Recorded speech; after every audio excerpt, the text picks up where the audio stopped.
بیا اینجا بشین مایه بشین. دست بده آفرین. حالا بخواب خدا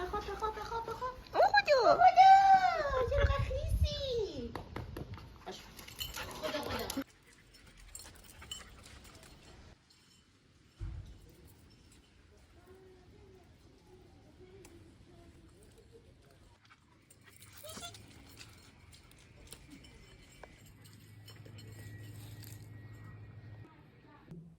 مثلا بریز ریز کنم قدرت ظرافت و دقتمون رو نشون بدیم.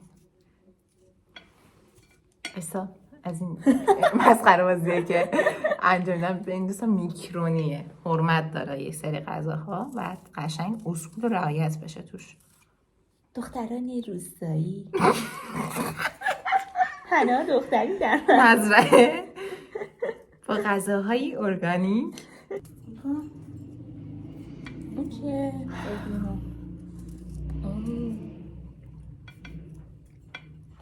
تو چه حال اوج خلاقیتی که باید به خرج میدم.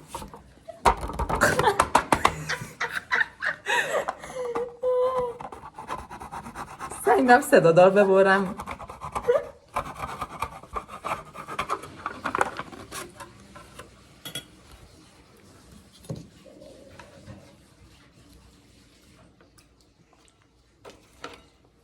تو اینستا میزن دختری که آبدو خیار درست میکنه چیه؟ دیگه ما نمیگیم، لطفاً کامنت کنید. دوغ حاج غلام. آره حاج غلام شما اسپانسر امروز برنامه ما هستی.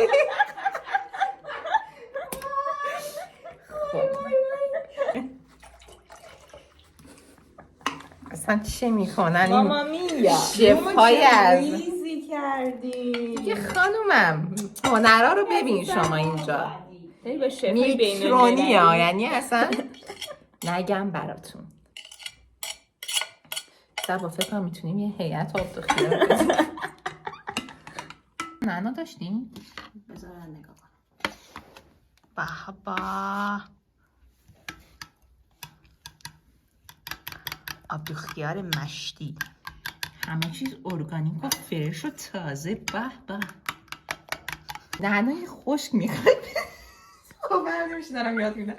تو غذا یکم میریزیم هرچی، سالاد شیرازی، آبدو خیار میریزیم کف دستتون. خب گوشته دستتون رو او مای گاد میگیریم. خانم نگاه کن خروجی شد. از سطح آسیا بهتر. خانمای عزیز دختر خانمی بیاین این بره بار.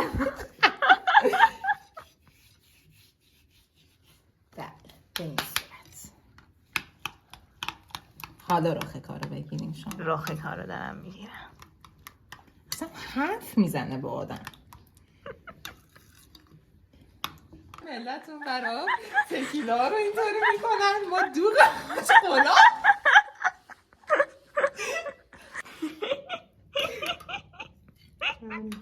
ما دیگه آبرو با تو نداریم.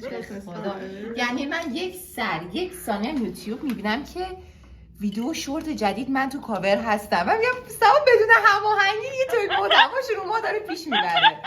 الان دیگه همین دیگه هر ثانیه من منتظر سبا باشی. کم آبرو ما پیش مردم داشتیم. خدا بیامرزه اون روزا رو، خدا بیامرزه. رفت دیگه تموم شد. آبدو خیار درست کردن من میگه پخش شد دیگه الان. من خوشحال هستم. آبروی ملت رو میبرم همش. ماما خانوم داره نهایت تزیین غذا رو پیش میبره دیگه. کاری که از دستش برمیاد. آره زد. تا حدی که در توان است رو آبدو خیار دارم مانور میدم.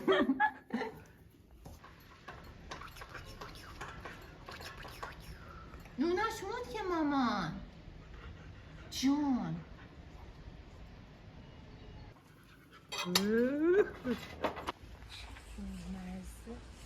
الان این زیر آبه. اومدی میده خیلی خوشگله.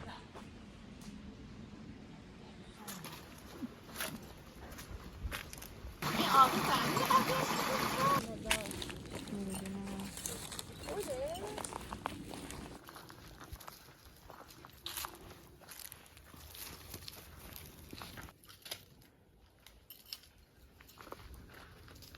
ها.